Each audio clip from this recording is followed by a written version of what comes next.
think that's over. I think that's done, but What do you mean? I think his career is finished. That moment from 50 Cent struck a nerve, because not long after, young Buck spiraled into bankruptcy, was crushed under IRS liabilities, and even ended up behind bars on probation violations. His rise didn't just stall, it unraveled in slow motion. And the truth behind that collapse is far darker than most listeners ever realized. To understand how everything fell apart, you've got to start at the beginning, because Buck's origin story shapes the entire trajectory that followed. Growing up in Nashville, Tennessee, young David Brown wasn't handed an easy upbringing by any stretch. He bounced from neighborhood to neighborhood, from Seafright in North Nashville to South Nashville's J.C. Napier projects, and later the South 7th projects. By the age of 8, he knew the city's grid like a map etched into his memory, moving through different hoods and absorbing experiences that would go on to define his sound. Trying to help out at home and stack whatever he could, young Buck hustled in every legitimate way available. Pumping gas for spare change, cutting lawns, washing cars, anything that would keep a few dollars in his pocket. Music quickly became more than entertainment. It turned into his escape valve, his obsession, his purpose.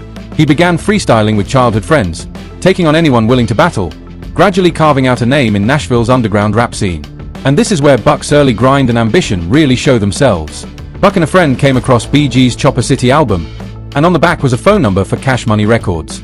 With nothing but raw confidence, they dialed that number and pitched the label on a performance in Nashville for around $5,000. Against all odds, the booking actually went through.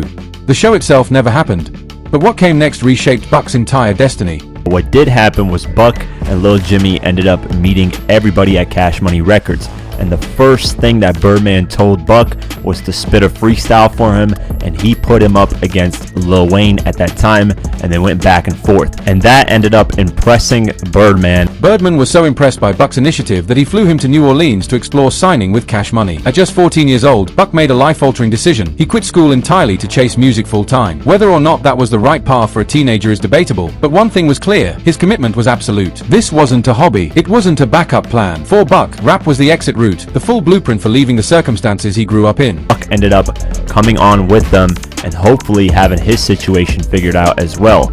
But as years went on, Buck said he spent 3 to 4 years with Cash Money and none of his music ever got released. He got essentially put on the back burner while the other artists on Cash Money like Lil Wayne, Juvenile, BG, so on and so forth, ended up blowing up. The only visible evidence of Buck's time at Cash Money is a cameo in the Big Timmus Big Bowlin' music video. By 1999, he'd grown frustrated. He watched artists around him take off while he remained sidelined. Eventually, he made the tough call to walk away from Cash Money and return to Nashville to build on his own terms. Still, those years weren't wasted.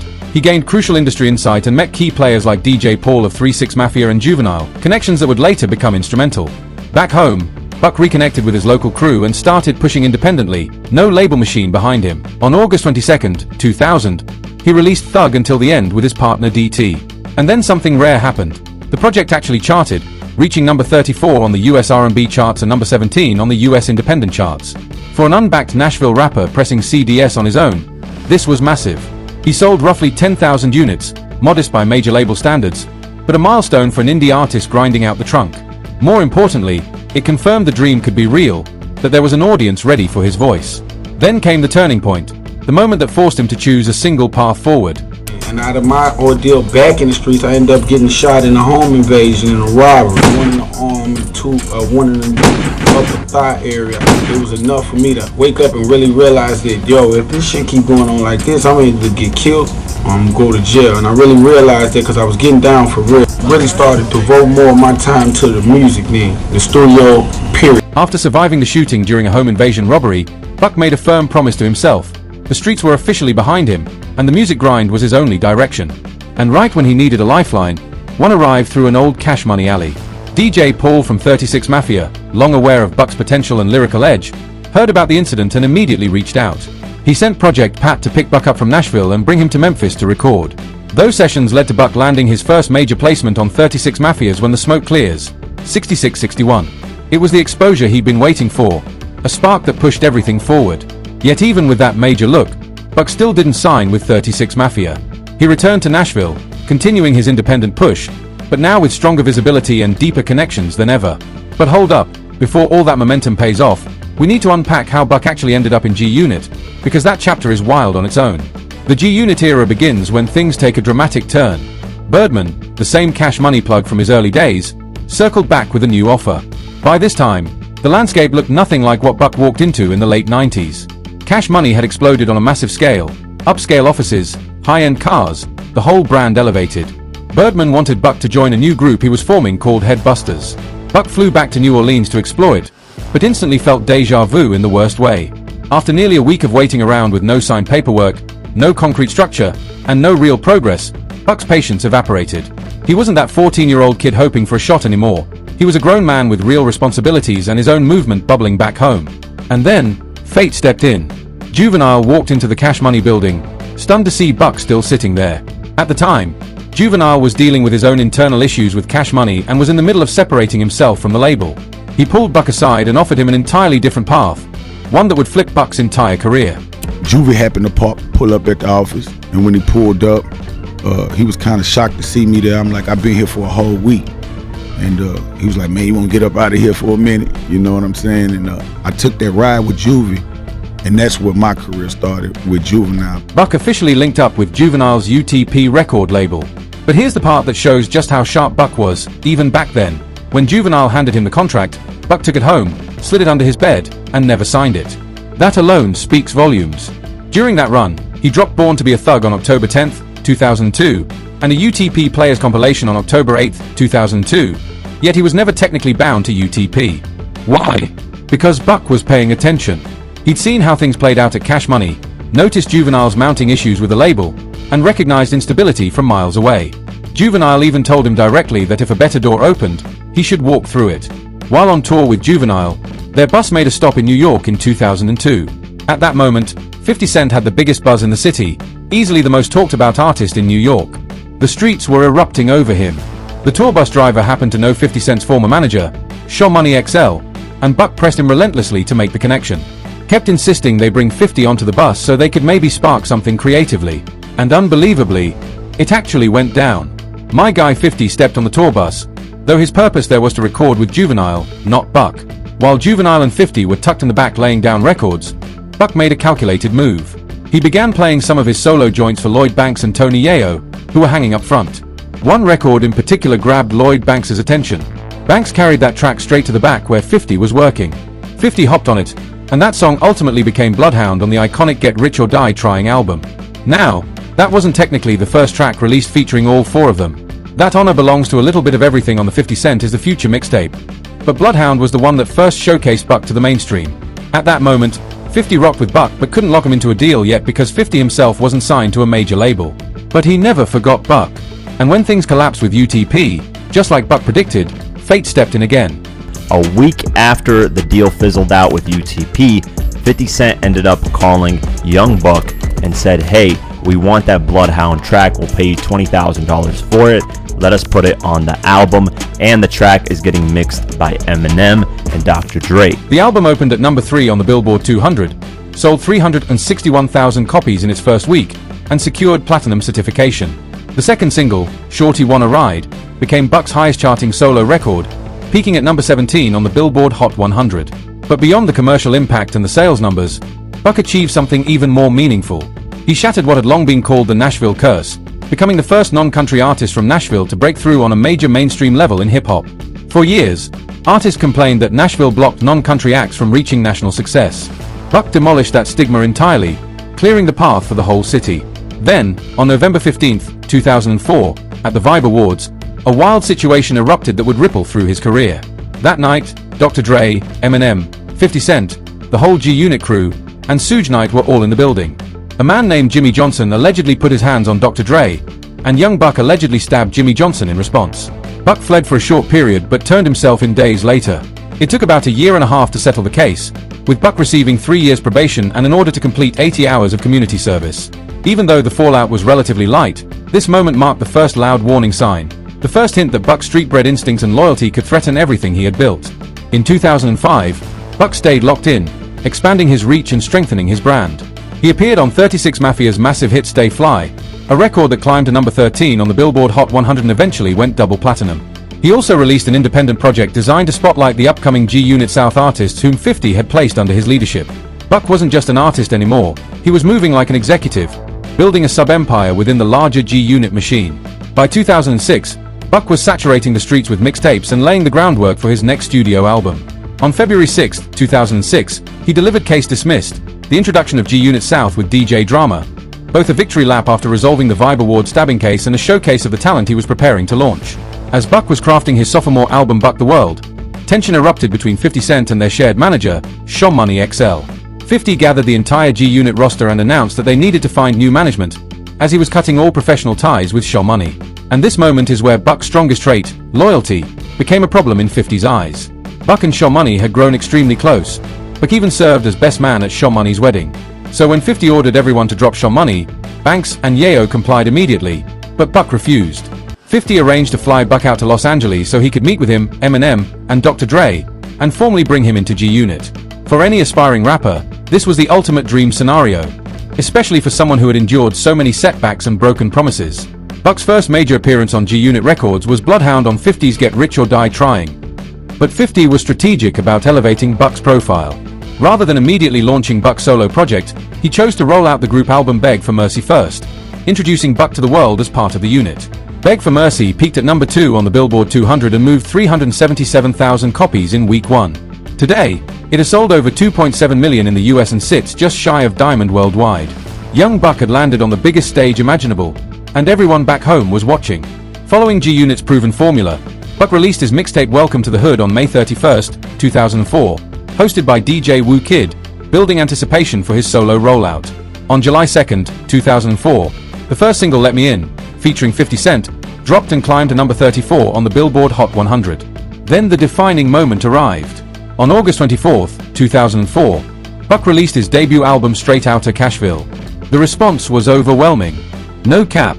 Sean Money had became a best friend of mine. I'm the best man on this man's wedding. That's how me and close Shy was. Me and Shy were probably closer than me and 50. Him and 50 was. So I'm the best man out of this man's wedding. I'm judging Shy not from a business standpoint of his problems with 50, but looking at him as my brother. To Buck, Sean Money wasn't just a manager, he was family. And since Buck didn't have any personal issues with Shaw at the time, he believed they'd eventually work through whatever disputes existed. He couldn't justify abandoning someone who had never wronged him directly. But 50 viewed this as outright betrayal, as Buck choosing another man's side over his own. The shift in energy was immediate. Banks, Yayo, and 50 continued appearing together at shows and major events, while Buck and Sean Money had to push Buck's album largely on their own. Buck has long believed this is one of the key reasons Buck the World didn't outperform his debut. It moved 98,000 units in its first week and went gold, but lacked the full strength of the G-Unit promotional engine behind it. Buck the World officially dropped on March 27, 2007, debuting at number 3 on the Billboard 200 with 140,000 first-week sales. But its singles, I Know You Want Me and Get Buck, fell short compared to the heat his debut singles generated. Meanwhile, 50 accused Buck of being friendly with all of his rivals. The Game, Jadakiss, Fat Joe, Jim Jones, all of them.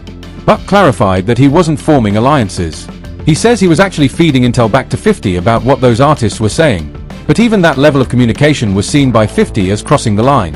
50 also accused Buck of reckless spending habits, refusing to manage his finances, mishandling taxes, and said that he personally covered Buck's taxes twice before finally refusing to pay the third time.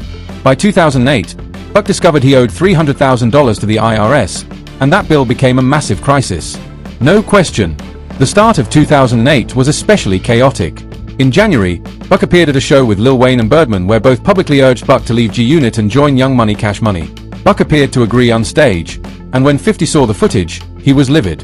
In February 2008, G-Unit released a new mixtape titled Return of the Body Snatchers Volume 1, and Young Buck was nowhere on it, confusing fans who had just heard him with G-Unit on Feel Good not long before. Then came the moment that detonated everything and sent Buck into the spiral he's been battling to climb out of ever since. The fall, the bankruptcy, and the long road back. In March 2008, a private call took place between 50 Cent and Young Buck, one no one knew about at the time, largely because 50 was secretly recording the entire conversation. After that talk, the tension between them seemed to ease, and Buck even popped up on the Elephant in the Sand G-Unit mixtape that same month, giving the impression that maybe, just maybe, the relationship could be salvaged. But that moment of peace was incredibly brief. On March 20th, 2008, an Old Yo Rap's interview finally surfaced in which Buck bluntly stated, "I'm still waiting on a royalty check," explaining he had never received one since joining G-Unit and that show money was the only income he truly relied on. The problem wasn't what he said, it was the timing. The outlet released a months-old interview right when he and 50 were supposedly patching things up, instantly creating the sense of sabotage. Show Money XL immediately tried to put out the fire, denying Buck's claims and insisting the rapper had earned over $10 million under 50's guidance, but the damage was already done. On the morning of April 7, 2008, 50 Cent called into Hot 97 and made it official. Young Buck was no longer part of G-Unit the group, though he would still remain signed as a solo artist under G-Unit Records. A week later, when the entire crew appeared at the station, 50 doubled down by revealing more details and even claiming Buck was struggling with a drug problem. Buck stayed silent for several weeks, trying to process the chaos, until May 12 when he dropped My Interview, a track addressing both the group dismissal and the drug allegations. Things cooled down again until June, when Buck crossed a line that changed everything. During a June 15 performance, he shouted "G or not," publicly picking a side in a feud that had defined mid-2000s rap politics. 2 days later, on June 17, 50 Cent released a full audio of that earlier phone call, Buck crying, venting, and asking for help. The following day, June 18th, Buck fired back with the taped conversation, and soon after, on June 21st, the Game hopped on the remix.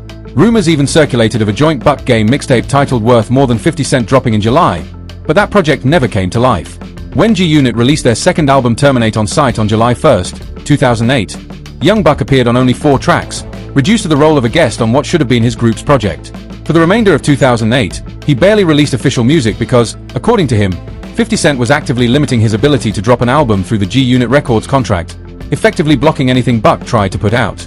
With the industry door shut, Buck shifted strategy in 2009 and began flooding the streets with mixtapes instead, and fans paying close attention noticed something real. This was some of the rawest, hungriest music of his career. The desperation, the frustration, the intensity in his voice were unmistakable. He released several tapes in 2009, including Back for the Streets on April 11th and the well-received Back on My Buck on May 26th, featuring standout records like I Want It All and I Got It with Young Jeezy, which showcased a focused and determined Buck fighting to stay afloat. But while he pushed forward musically, his personal life and legal issues were spiraling, building into a wave of problems that soon became overwhelming. On August 3, 2010, the IRS stormed Young Buck's home over more than $300,000 in unpaid taxes, and during the raid they discovered a firearm.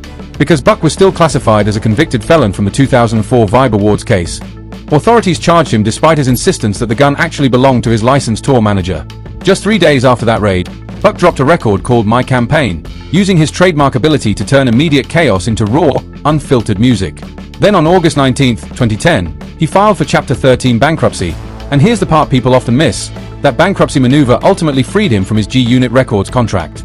It was a survival move wrapped in desperation.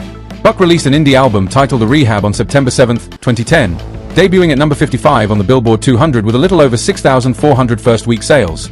Respectable for an independent drop, but a far cry from the superstar heights he once occupied. And the legal pressure didn't slow down. In March 2011, G-Unit Records hit him with a $10 million lawsuit, adding yet another mountain to climb. But near the end of 2011, there was a faint ray of light when 50 Cent randomly tweeted, "For some reason I think Young Buck is mad at me. Who cares? I'm giving my $250,000 back, sucker."